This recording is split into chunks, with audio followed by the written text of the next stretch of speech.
BTC सुक्तिखौ असान्ति सुक्तिमोन होनना बुंदों बे बरबगा दिनै असान्तिया सोर खालामदों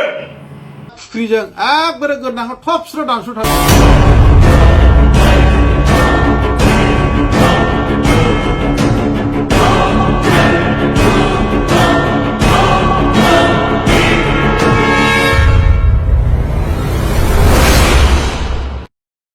अना खानानै बेफोरखौ जों नुजोबदों रायजोफोर जों प्रमान दङ जों प्रमान होनो हायो सोरखौबा गावथारदों थुमुक गावथारदों बे बाथ्राखौ बुङोब्ला जोंनाव सोंफै बे बरबगा गसाइगाव बादियाव साब डिभिजनाव जेसेबां घटना जादों घटनानि गासिबोनि गुदियाव सोर सोर दङ बोरै दं जों बेफोरखौ रायखाङा बेफोरखौ रायखांनानै भट आदाय खालामनायनि प्रयोजन गैया बालिमारिनि जथिन बसुमतारी होननाय सासे सुबुङा अना खानायैनो गावथारजादों मोदोमखौ हासोजोबनानै माने संख्रि फुननानै जोंनि इन्दिबि बिदा फंबायखौ माबायदि होसो होसो गावथारदों फिसाफोर देखारदों बे जिनिसा इन्दिबि फंबायफोर बावना थांनो हागौ बेनि थारिखआव खिन्थु जों रायजो राजाफ्रा दाबो बावाखै बिनि बेफोरबायदि फाग्ला फाग्ला बिबृति होयोब्ला भटनि समाव बा मालाबाफोर समाव जोंहा साम्प्रदायिक अशान्ति फैयोब्ला दायनिगिरिया नैबे बनजार नार्जारिया जागोन फुख्रिजों एकबारे गोदनाखौ थबस्र' दानस'थारदों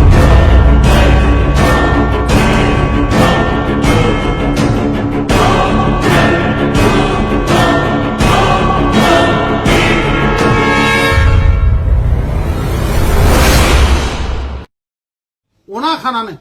बेफोरखौ जों नुजोबदों रायजोफोर जों प्रमान दङ जों प्रमान होनो हायो बालिमारिनि जथिन बसुमतारी होननाय सासे सुबुङा अना खानायैनो गावथारजादों मोदोमखौ हासोजोबनानै माने संख्रि फुननानै जोंनि इन्दिबि बिदा फंबायखौ माबायदि होसो होसो गावथारदों फिसाफोर देखारदों बे जिनिसा इन्दिबि फंबायफोर बावना थांनो हागौ बेनि थारिखआव खिन्थु जों रायजो राजाफ्रा दाबो बावाखै दाखालि जे 4 नं जन्दुवार ब्लकनि सासे इउपिपिएलनि सापर्टार दावागुरिनि बनजार नार्जारि होननाय इउपिपिएलनि फेसबुक पेजाव जोंनि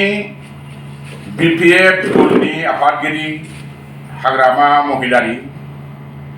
बारग' बिटिसिनि चिफ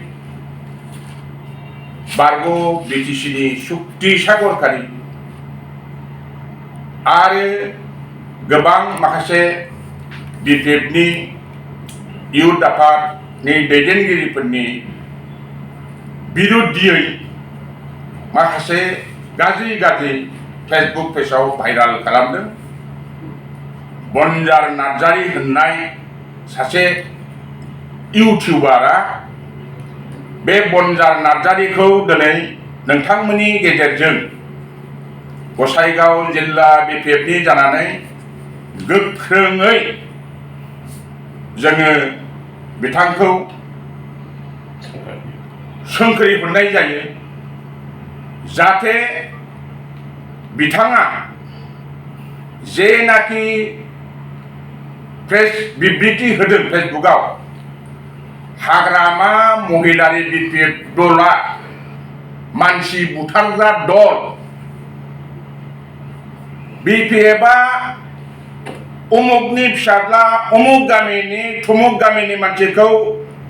गोदना हास'दों गुलि गावदों बिनि जोङो आंहा साखि दं बेफोरबादि होनलायनानै माखासे शहीद परियालखौ राजनितिक लाबालाबनि जुनै बिबृतियाव होनायखौ जोङो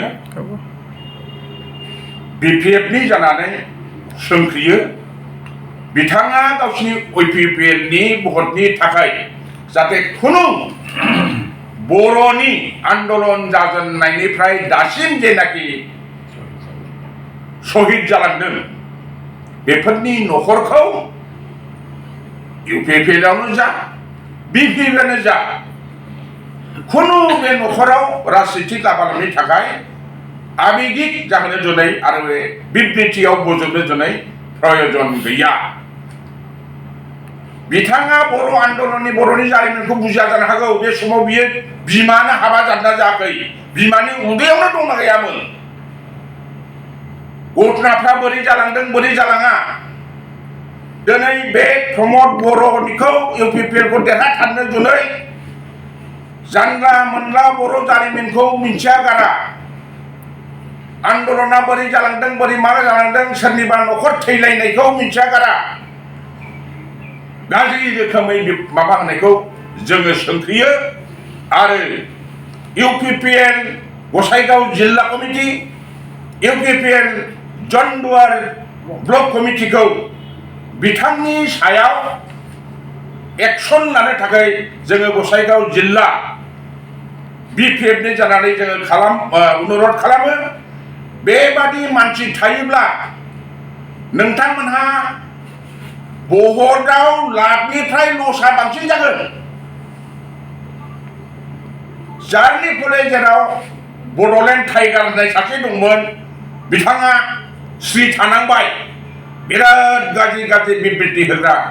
बड'लेण्ड टाइगार उदालगुरि ना बबेनिमोन फेसबुक होग्रा बिथांखौ दिनै नुला थिग बेबादिनो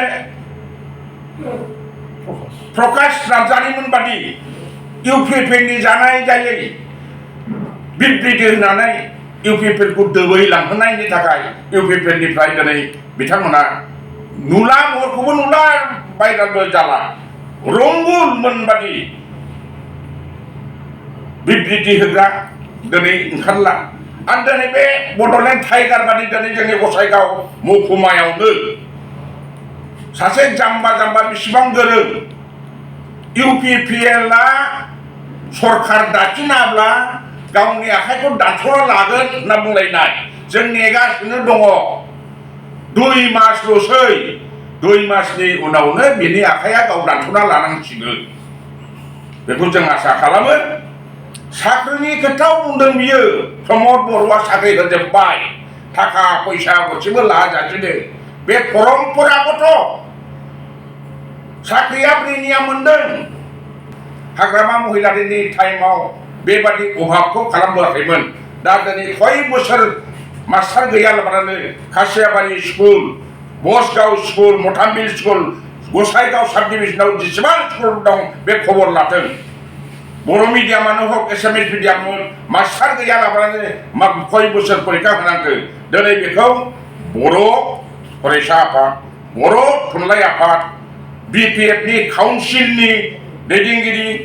अपोजिसनाव थानाय गासिबो जुथाइ नारसिनलायनायाव आसाम सरकारनिफ्राय स्पेसियेल टेट खुंनानै दिनै बे माखासेफोरखौ मास्टारनि अभाबफोरखौ सुफुंनो हादों मेरिट बोसोरसे जेरै आसामा लादों बेबादिनो बहायबो थांदों होनांगौ आरो अनेक दंबावो खिन्थु बे मावथों बेथ' सुक्तियाव दंमोन भेन्सार स्कुलफोरखौ प्रभिन्सियेलाइज खालामजोबनाय सुक्तियाव दङ बे सुक्तिनि मथे दिनै मानो बबे सुक्तिनि बबे दफाया मावफुंजादों बेखौ बे नार्जारि जाम्बाया बुंथों कय नम्बर जारागुरि बादियाव सुक्तियाव दंमोन मामा अर्गेनिकना हासार फेक्टरि होननाय माब्ला जागोन दिनै बिटिसि सुक्तिखौ असान्ति सुक्तिमोन होनना बुंदों बे बरबका दिनै असान्तिया सोर खालामदों पर्बजरायाव दिनै बर'खौनो होखारनाय बे सान्तिना असान्ति प्रमद बर' जानायनिफ्राय दिनै 3 साब्रैसो शहीद जाबावनांदों जों सानो दिनैसिम बर' जातिनि थाखाय जाय सोरबा इउपिपिएल जानानै हक बिपिएफ जाना हक जिखुनु दलनि जाना हक शहीद जादोंब्ला बे शहीदनि न'खरफोरनि आबेगिक नोंनि लाबालाबनि जुनै बेवहाय नोङो न'खरखौ बोफानांगौनि लाब गैया बेखौ अधिकार होआखै नों मा रोखोमै भट आदाय खालामनानै देरहायबे नोंनि खोथा थैनाय न'खरफोरनो जोङो कम्पेनसेसनखौ जों लुबैजोबो बेफोरखौसो जोङो हास्थायो दिनै सोरखौबा गावथारदों धुमुक गावथारदों बे बाथ्राखौ बुङोब्ला जोंनाव सोंफै